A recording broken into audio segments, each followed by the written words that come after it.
अस्सलाम वालेकुम students, I am Jain Tabassum और आप लोग देख रहे हैं ज़ैन अकेडमी चैनल।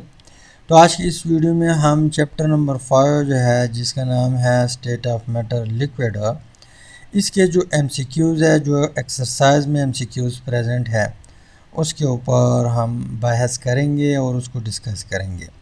तो जिस एमसीक्यूज़ की ज़रूरत हो एक्सप्लेन करने उसको एक्सप्लेन करेंगे, जिसको ज़रूरत ना हो यानी जहाँ पे अगर आप लोगों ने टॉपिक याद किया हो तो वो एमसीक्यूज़ आप लोग टिक कर सकते हैं। कुछ ऐसे एमसीक्यूज़ भी प्रेजेंट है। तो स्टार्ट करते हैं फर्स्ट वन एमसीक्यूज़ से और डिस्कस करते हैं फर्स्ट वन एमसीक्यूज़ को। तो फर्स्ट वन एमसीक्यूज़ है कि फोर्स ऑफ अट्रैक्शन विच में be present between atom of molecule. ये अगर आप लोगों को याद हो फर्स्ट वन टॉपिक था आई थिंक, या सेकंड वन टॉपिक था इस चैप्टर का। मैंने आप लोगों को बताया था कि जब कोई भी मॉलिक्यूल, जिस तरह मान लो हमारे पास H2O, हम क्या करते हैं लेते हैं। H2O क्या है? एक मॉलिक्यूल है। तो यहाँ पे ये एक मॉलिक्यूल है और इन एटमों के बीच जो फोर्स ऑफ अट्रैक्शन है, यानी ये भी एक एटम है, ये भी एटम है, इसके बीच जो फोर्स ऑफ अट्रैक्शन है जिसकी वजह से बॉन्ड बना हुआ है, इस फोर्स ऑफ अट्रैक्शन को हम क्या कहते हैं? इंट्रा मॉलिक्यूलर कहते हैं या इंटर मॉलिक्यूलर कहते हैं या वंडरवाल कहते हैं या डाइपोल इंड्यूस डाइपोल कहते हैं। तो यहाँ पे जब किसी मॉलिक्यूल के अंदर एटमों के बीच जो फोर्स ऑफ अट्रैक्शन होता है वो होता है इंट्रा मॉलिक्यूलर फोर्स। अगर मॉलिक्यूल और मॉलिक्यूल के बीच फोर्स ऑफ अट्रैक्शन हो, जिस तरह यहाँ पे एक दूसरा H2O है, ये क्या है? दूसरा H2O मॉलिक्यूल है, राइट। और यहाँ पे इनके बीच जब फोर्स ऑफ अट्रैक्शन हो तो ऐसे फोर्स ऑफ अट्रैक्शन को हम इंटर मॉलिक्यूलर अट्रैक्टिव फोर्स कहते हैं, इंटर। और यहाँ पे एटमों के बीच अगर फोर्स ऑफ अट्रैक्शन हो किसी मॉलिक्यूल के अंदर तो उसको हम इंट्रा कहते हैं। तो इट मीन्स कि ये हमारे पास क्या है? करेक्ट आंसर है। बाकी जो दो है वंडरवाल फोर्सेस और डाइपोल इंड्यूस डाइपोल जो है, ये दोनों इंटर मॉलिक्यूलर अट्रैक्टिव फोर्स के टाइप है। तो कहने का मतलब ये है कि ए हमारे पास क्या है? करेक्ट आंसर है। इसके बाद नेक्स्ट जो एमसीक्यूज़ है उसकी तरफ जाते हैं। नेक्स्ट एमसीक्यूज़ है कि when water freeze at 0 degree centigrade it density decrease due to. यहाँ पे सबसे पहले डेंसिटी आप लोगों को मालूम होना चाहिए। डेंसिटी जो है ये बराबर है मास पर यूनिट वॉल्यूम। मास पर यूनिट वॉल्यूम का मतलब ये है कि डेंसिटी मास के साथ डायरेक्ट रिलेशन है। मास ज़्यादा हो तो डेंसिटी ज़्यादा होगी, मास कम है तो डेंसिटी भी कम होगी, डायरेक्ट रिलेशन है। वॉल्यूम के साथ इसकी इन्वर्सली रिलेशन है, वॉल्यूम ज़्यादा डेंसिटी कम, वॉल्यूम कम डेंसिटी ज़्यादा। अब यहाँ पे जब वाटर 0 डिग्री सेंटीग्रेड पे पहुँच जाता है तो यहाँ पे होता ये है कि इसमें टेट्राहेड्रल ज्योमेट्री आती हैं। मान लो एक वाटर मॉलिक्यूल ये है, ये इस तरह अरेंज होते हैं कि इसके साथ यहाँ पे एक वाटर मॉलिक्यूल आ जाता है, एक यहाँ पे आ जाता है, एक यहाँ पे आ जाता है और एक यहाँ पे आ जाता है, राइट। तो यहाँ पे स्पेस बढ़ जाता है। जब स्पेस बढ़ जाता है तो मीन्स कि वॉल्यूम बढ़ गया, वॉल्यूम बढ़ गया तो डेंसिटी क्या होगी? डिक्रीज़ होगी। तो when water freeze at 0 degree centigrade it density decrease क्यों हुआ? क्योंकि वॉल्यूम बढ़ गया। तो कहने का मतलब ये है कि ऑप्शन ए है चेंज टू बॉन्ड एंगल गलत, डिक्रीज़ इन वॉल्यूम ये भी गलत। अगर वॉल्यूम डिक्रीज़ हुआ तो डेंसिटी इंक्रीज़ होगी। यहाँ पे कहते हैं कि डेंसिटी डिक्रीज़ होती है, तो ये भी गलत। यहाँ पे empty space present in the structure of ice, यहाँ पे एम्प्टी स्पेस आ जाता है, ये वाला एम्प्टी स्पेस, ये वाला एम्प्टी स्पेस, ये स्पेस और ये स्पेस इक्वल है, लेकिन यहाँ पे बोर्ड के ऊपर हम उसी तरह ड्रा नहीं सकते। ये बॉन्ड पीछे की तरफ गया हुआ है, ये बॉन्ड ये इस तरफ गया हुआ है, ये सामने की तरफ, ये इस तरफ, ये इस तरफ, ये सामने की तरफ आया है। तो कहने का मतलब ये है कि यहाँ पे काफ़ी स्पेस आ जाता है जिसकी वजह से वॉल्यूम बढ़ जाता है। वॉल्यूम बढ़ जाता है तो डेफिनेटली ये इन्वर्स रिलेशन रखता है डेंसिटी के साथ। तो वॉल्यूम बढ़ेगा, डेंसिटी कम होगी। तो कहने का मतलब ये है कि empty space present in this structure of ice, ये हमारे पास क्या है? करेक्ट आंसर है। चेंज ऑफ बॉन्ड लेंथ ये भी गलत है, तो सी इज़ द करेक्ट ऑप्शन।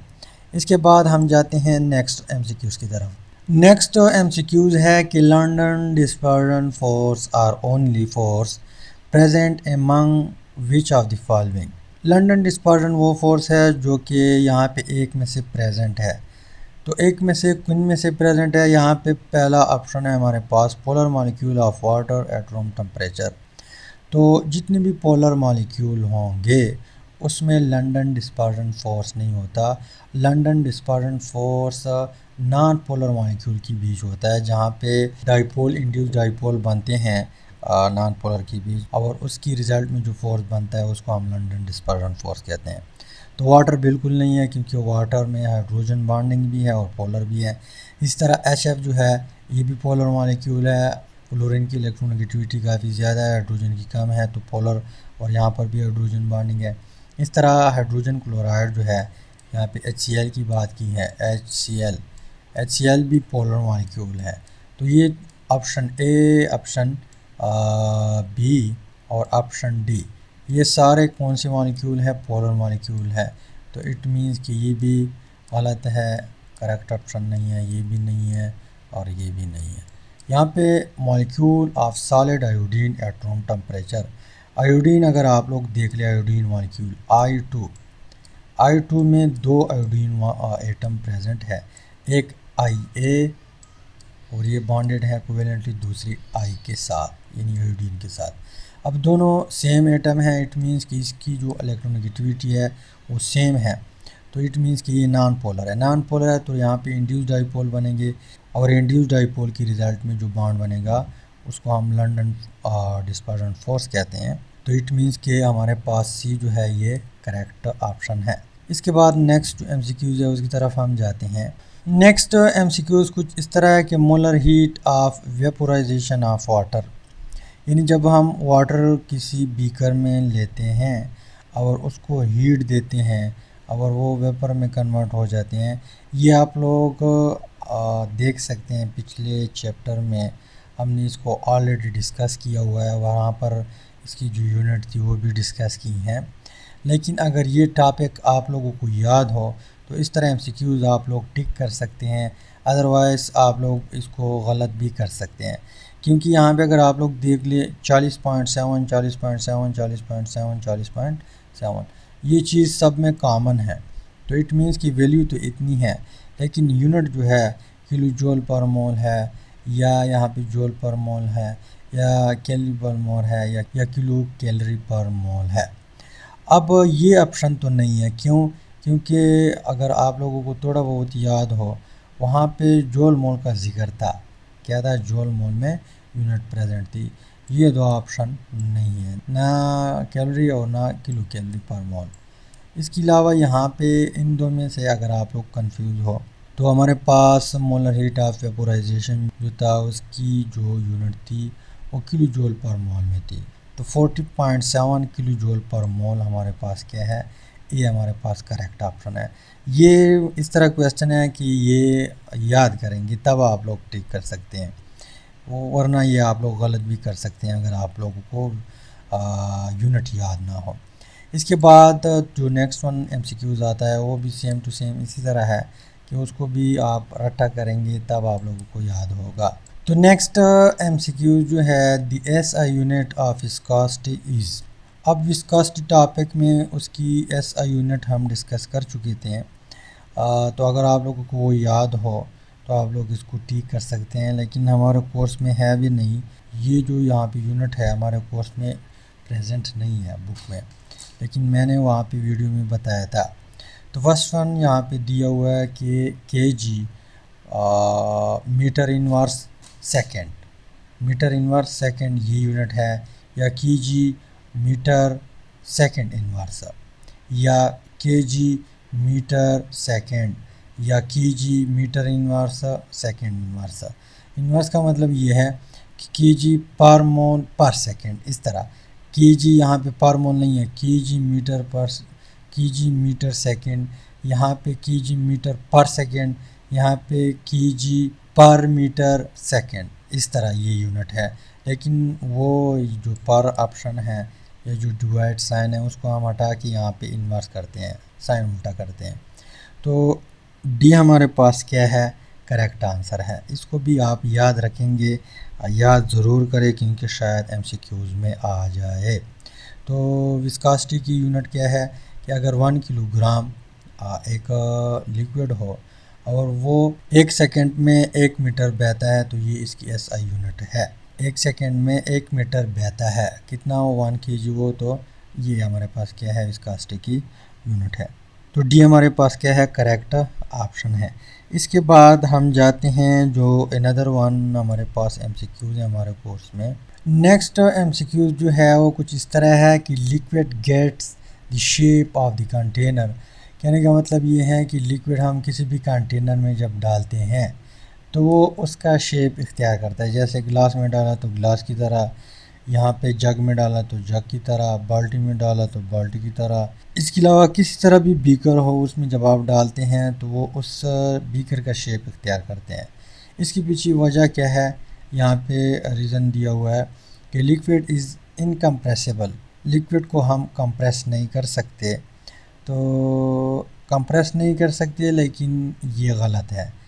ये बात ठीक है कि लिक्विड जो है कंप्रेसिबल नहीं है, इनकम्प्रेसिबल है, लेकिन ये वजह नहीं है जिसकी वजह से कोई भी लिक्विड किसी भी कंटेनर का शेप इख्तियार करता है। दूसरा वजह, liquid does not has definite volume. ये भी बिल्कुल ऑप्शन भी गलत है क्योंकि लिक्विड का एक ख़ास वॉल्यूम होता है, उस वॉल्यूम को आप डिक्रीज़ नहीं कर सकते। अब अगर इनकम्प्रेसिबल है तो वॉल्यूम आप क्या कर सकते हैं, चेंज नहीं कर सकते। इसके अलावा लिक्विड इज़ हाईली कंप्रेसिबल। यहाँ पे दूसरा ऑप्शन है कि ये हाईली कंप्रेसिबल है, तो कंप्रेसिबल नहीं है।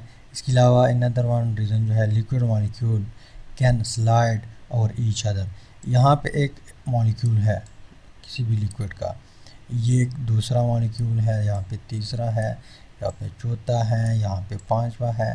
तो ये मॉलिक्यूल स्लाइडिंग करता है, यहाँ पे आता है, बाकी मॉलिक्यूल जो है इसको पकड़ लेता है, फिर ये स्लाइडिंग करता है दूसरे के ऊपर, जो दूसरे मॉलिक्यूल है यहाँ पे इधर आ जाता है और दूसरे मॉलिक्यूल जो है इसको रोकने की कोशिश करता है, फिर ये वाला स्लाइडिंग करता है, फिर नेक्स्ट वाला स्लाइडिंग करता है।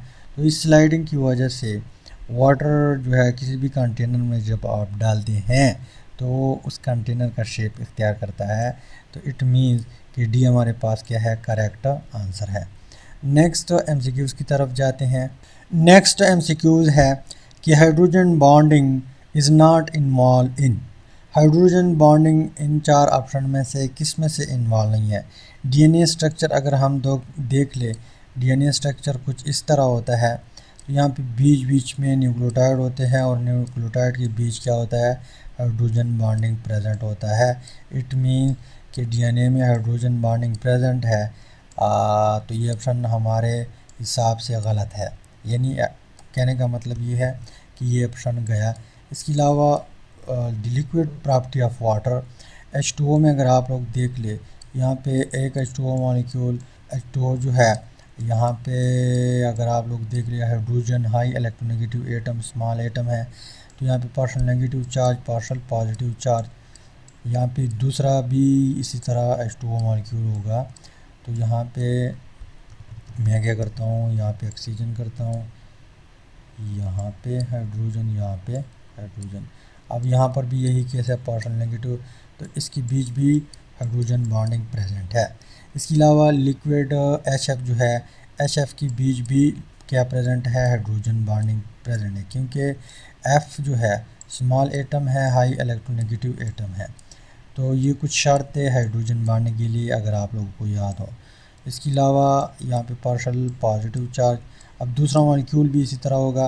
तो कहने का मतलब ये है कि मान लो ये दूसरा HF है, यहाँ पर भी पार्शल पॉजिटिव और पार्शल नेगेटिव चार्ज, तो इसके बीच भी हाइड्रोजन बॉन्डिंग प्रेजेंट है। तो कौन रह गया यहाँ पे, लिक्विड मीथेन जो है CH4।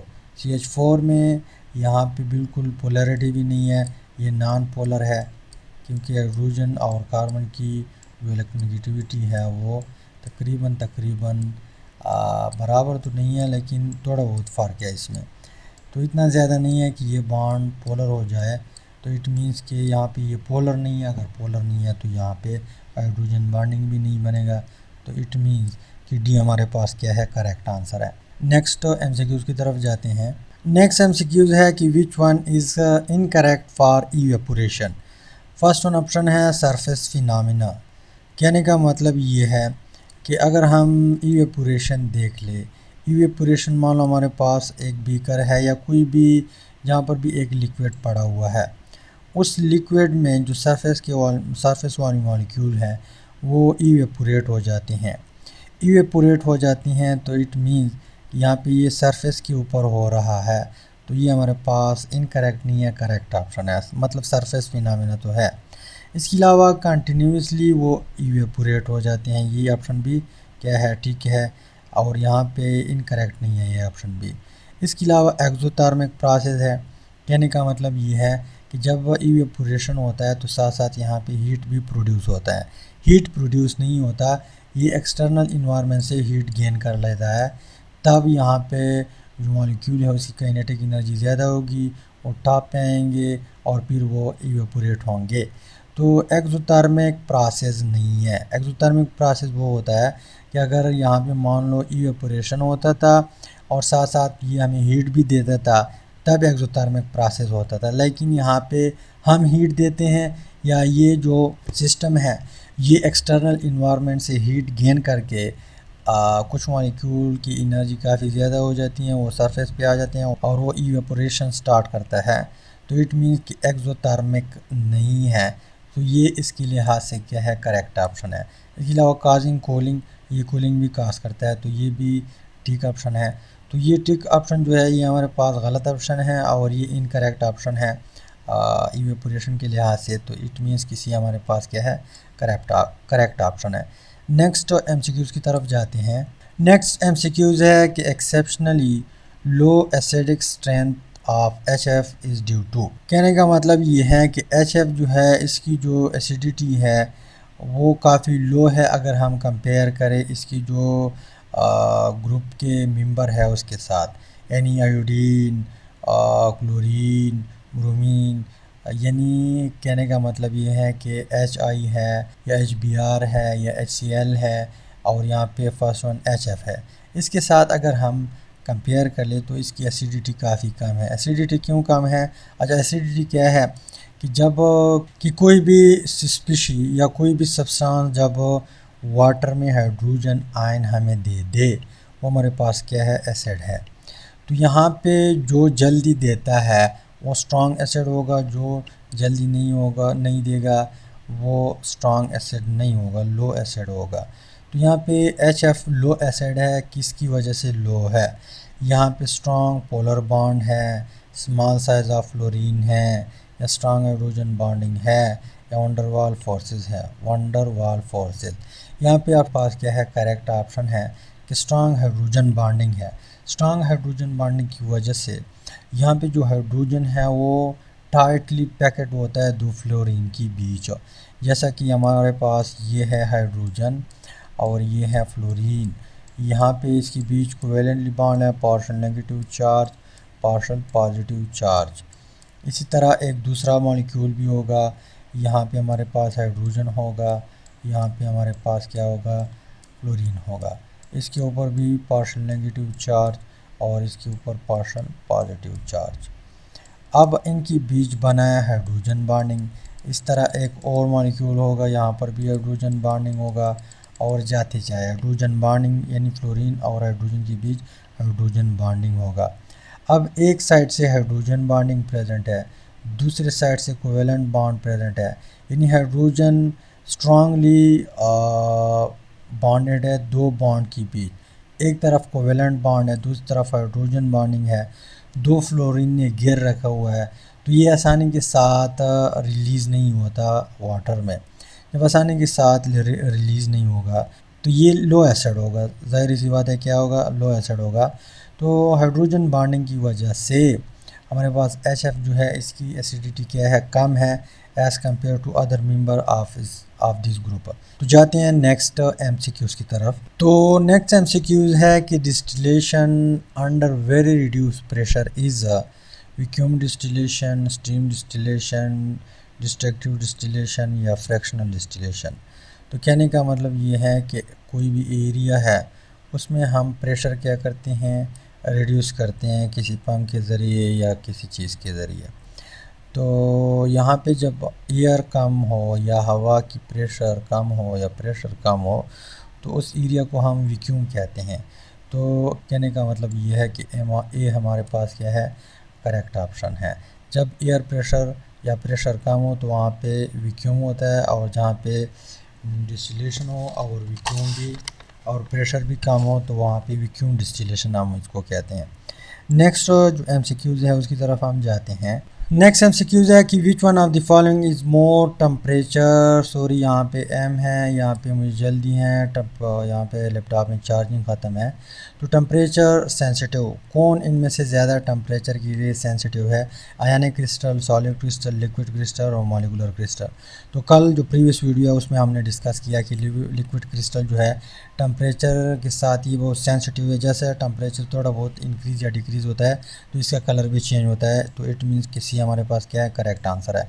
इसके बाद नेक्स्ट हमारे पास जो MCQs है कि which one of the following is, यहाँ पे पहले MCQs टाइप करते हैं। नेक्स्ट MCQ जो है कि which one of the following has weakest London dispersion force.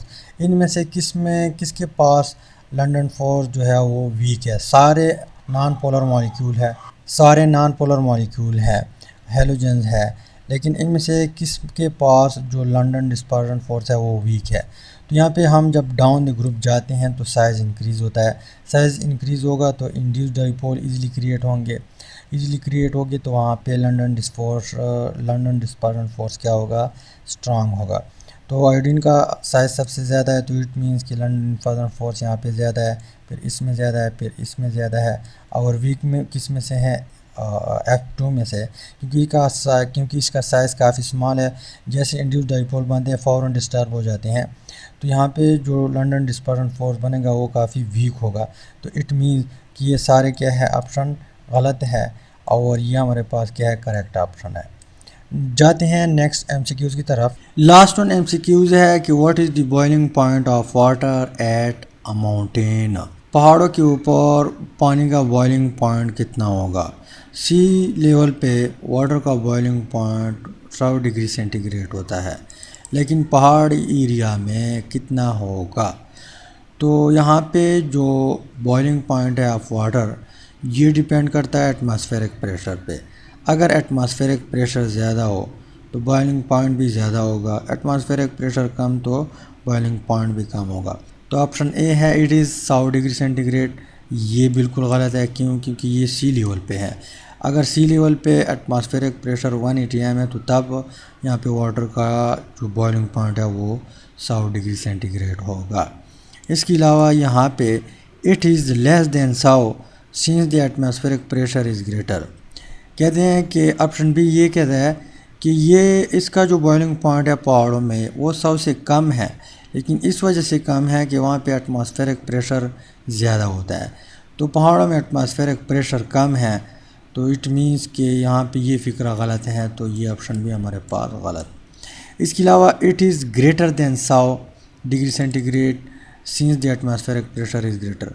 ये ऑप्शन भी गलत है, क्योंकि पहाड़ों में वाटर का जो बॉइलिंग पॉइंट है वो 100 से नीचे होता है, ज़्यादा नहीं होता, और यहाँ पे लिखा हुआ कि इट इज़ ग्रेटर दैन 100, तो ये ऑप्शन भी गलत। इसके अलावा लास्ट ऑप्शन देख ले, इट इज़ लेस दैन 100। ये बात ठीक है कि पहाड़ों में जो वाटर है उसका जो बॉइलिंग पॉइंट है वो 100 से कम होता है, 98 होता है, 97 होता है या 99 होता है, तो कम तो है 100 से।